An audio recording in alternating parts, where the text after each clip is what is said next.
Hi friends, welcome to my channel. మీ సంతోష్. ఇవాళ మనము బెస్ట్ 5 ఇన్వెస్ట్మెంట్ ఆప్షన్స్ గురించి డిస్కస్ చేసుకుందాం.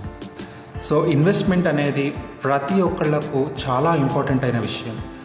ఇన్వెస్ట్మెంట్ ఈజ్ నథింగ్ బట్ మన ఫ్యూచర్ గురించి మనము ఆలోచించడం. సో ఇన్వెస్ట్మెంట్ ప్లాన్స్ ఏమున్నాయి, అసలు ఇన్వెస్ట్మెంట్ ఆప్షన్స్ ఏమున్నాయి మనకు అనే విషయాన్ని ఈరోజు మనం డిస్కస్ చేసుకుందాము. బెస్ట్ 5 ఇన్వెస్ట్మెంట్ ఆప్షన్స్ మనకు అవైలబుల్ ఉన్నవి మనం డిస్కస్ చేసుకుందాం.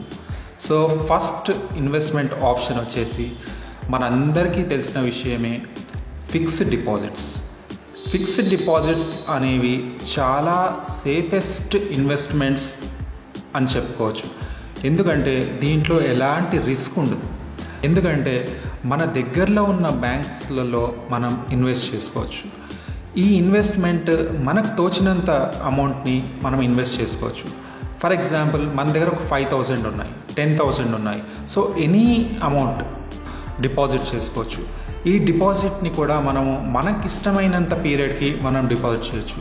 అది ఫర్ ఎగ్జాంపుల్ 1 మంత్ అయినా కావచ్చు, 2 మంత్స్ అయినా కావచ్చు, 6 మంత్స్ అయినా కావచ్చు, 1 ఇయర్ అయినా కావచ్చు, 5 ఇయర్స్ అయినా కావచ్చు.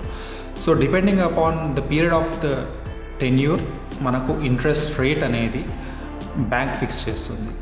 సో ఆఫ్టర్ మెచ్యూరిటీ మనకు ఇన్వెస్ట్మెంట్ చేసిన డిపాజిట్తో పాటు ఇంట్రెస్ట్ అమౌంట్ని కూడా యాడ్ చేసి మనకు బ్యాంక్ రిటర్న్ ఇస్తుంది. ఇది చాలా safest investment plan. So number 2 వచ్చేసి recurring deposits. Recurring deposits are nothing but every month లేదా ఎవ్రీ క్వార్టర్లీ మనము ఒక పర్టికులర్ అమౌంట్ని బ్యాంక్లో డిపాజిట్ చేయడం. సో ఇది కూడా మనం ఒక టెన్యూర్ని ఫిక్స్ చేసుకోవచ్చు.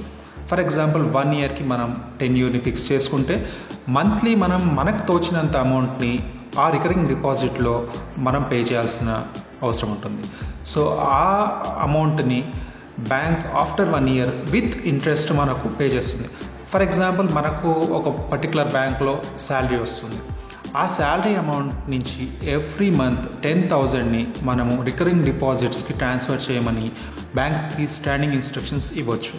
సో దీంతో ఏంటంటే మంత్లీ 10,000 మనము డిపాజిట్స్లో ఇన్వెస్ట్ చేస్తాం.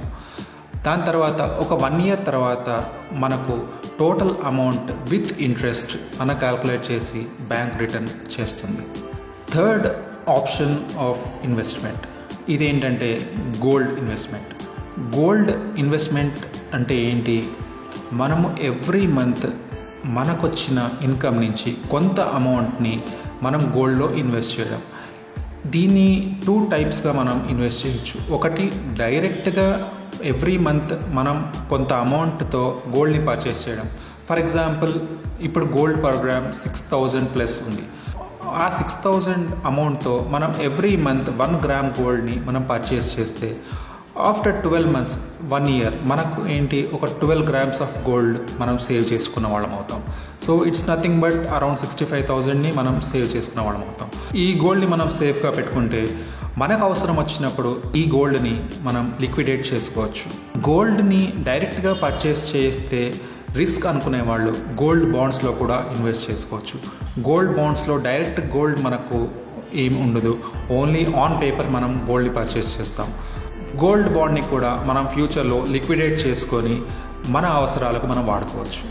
ఇన్వెస్ట్మెంట్ ఆప్షన్ నెంబర్ 4 ఇదేంటంటే సిల్వర్. సిల్వర్ కూడా ఇప్పుడు చాలా బెస్ట్ ఇన్వెస్ట్మెంట్. ప్రతి ఒక్కళ్ళు గోల్డ్ కొనాలంటే ఇట్స్ నాట్ పాసిబుల్. ఎందుకంటే గోల్డ్ ప్రైస్ అనేది డే టు డే చాలా పెరిగిపోతుంది. సిల్వర్లో ఇన్వెస్ట్ చేయడం కూడా చాలా బెస్ట్ ఆప్షన్గా చెప్పుకోవచ్చు. మనం మంత్లీ కొంత సిల్వర్ని పర్చేస్ చేసి మనం సేవ్ చేసి పెట్టుకుంటే ఫ్యూచర్లో అదే ఒక టైంలో మనకు చాలా పెద్ద అమౌంట్ లిక్విడేట్ అవుతుంది. సో సిల్వర్లో ఇన్వెస్ట్ చేయడం కూడా చాలా బెస్ట్ ఆప్షన్ అని చెప్పుకోవచ్చు. సిల్వర్ కూడా డే టు డే చాలా పెరిగిపోతుంది కాబట్టి ఫ్యూచర్లో మనం ఇప్పుడు కొన్న రేట్ కన్నా చాలా ఎక్కువ పెరిగిపోతుంది కాబట్టి ఫ్యూచర్లో మనం దీన్ని యూటిలైజ్ చేసుకోవచ్చు. ఇన్వెస్ట్మెంట్ ఆప్షన్ నెంబర్ 5 ఇది ఏంటంటే పర్చేసింగ్ ఏ ప్రాపర్టీ. సో ప్రతి ఒక్కళ్ళు ప్రాపర్టీ పైన ఇన్వెస్ట్ చేయడం అనేది చాలా ఇంపార్టెంట్ అయిన విషయం.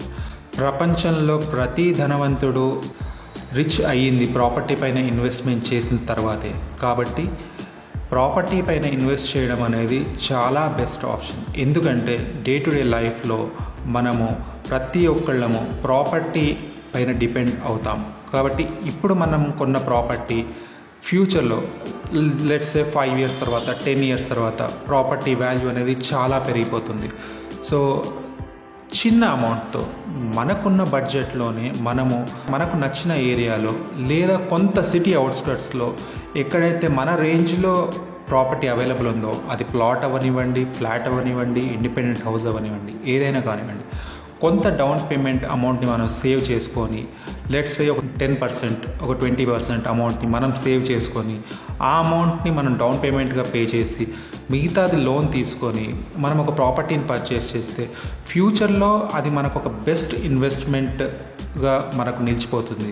మనకు అవసరం ఉన్నప్పుడు కావాలంటే దాన్ని మనం సేల్ చేసి ఆ అమౌంట్ని మన అవసరాలకు యూజ్ చేసుకోవచ్చు. సో ఇవండి 5 ఇన్వెస్ట్మెంట్ ఆప్షన్స్. మీకు ఈ టాపిక్ నచ్చింది అనుకుంటున్నాను. Stay tune to my channel. నా ఛానల్ని సబ్స్క్రైబ్ చేసుకోండి. ఫ్యూచర్లో మరిన్ని టాపిక్స్తో మీ ముందుకు వస్తాను. మీ సంతోష్.